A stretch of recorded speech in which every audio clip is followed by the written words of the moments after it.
కాకినాడ నగరం పేరుకే smart city తప్ప ఆ స్థాయిలో ప్రజలకు సేవలను అందించడంలో ఘోరంగా వైఫల్యం చెందుతోంది. కాకినాడ నగరంలో వివేకానంద పార్కు సమీపంలో వివేకానంద పార్కు బస్ షెల్టర్ను స్మార్ట్ సిటీ నిధులతో ఏర్పాటు చేశారు.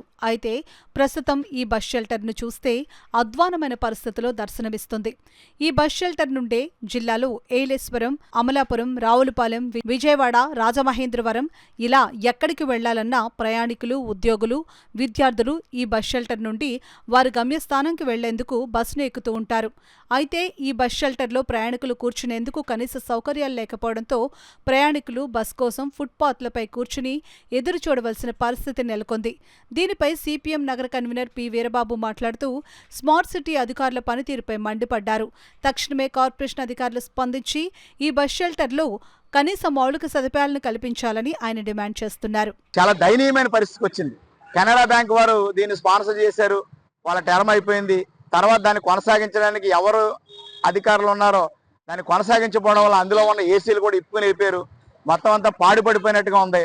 ప్రభుత్వం ఏమో ఎండల తీవ్రతరం అవుతున్నాయి కాబట్టి ఈ బస్ షెల్టర్ దగ్గర వేసవి తాకిడిని తట్టుకోవడానికి చలువ పందిర్లు వేయాలని నిర్ణయించారు. ఇక్కడ చూస్తే చలువ పందిర్లు అంటే సహజంగా తాటాకులతో వేయాలి, ఇక్కడ ఒక క్లాత్తో వేశారు. ఇది ఎంతవరకు వేడిని తట్టుకోవడానికి ఉపయోగపడద్దో కూడా సంబంధిత అధికారులు ఆలోచించాల్సిన అవసరం ఉంది. ఇంకా పోయిందేమీ లేదు, ఇంకా వేసవి తీవ్రత కొనసాగే అవకాశం ఉందని వాతావరణ శాఖ చెప్తుంది. ఇప్పుడు మామూలు బస్ సెంటర్లో కూర్చోవడానికి కుర్చీలు ఏర్పడనే ఉంటుంది.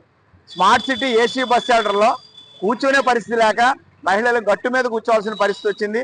ఎండ వేడిని తాగుతూ కూర్చోవాల్సిన పరిస్థితి వచ్చింది. ఇప్పటికైనా అధికార యంత్రాంగం స్పందించి స్మార్ట్ సిటీ అనేది ఆరంభ సౌరత్వంలా కాకుండా ఆ సేవలు, ఆ ఫలాలు కాకినాడ నగర ప్రజలందరికీ అందాలి.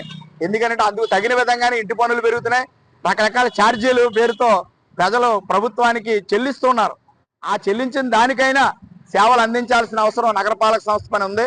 నగరపాలక సంస్థ అధికారులు ప్రత్యేకమైన శ్రద్ధ పెట్టి ఇటువంటి ఏసీ బస్ షెల్టర్ కానీ స్మార్ట్ సిటీలో ఏర్పాటు చేసిన కొన్ని వసతులు కానీ అవి పాడైపోయి ప్రజల సేవలకు దూరం కాకుండా సక్రమైన పద్ధతిలో ఉపయోగించుకునే విధంగా ప్రజలు కూడా భాగస్వామి అయ్యే విధంగా తీర్చిదిద్దాలని విజ్ఞప్తి చేస్తున్నాం.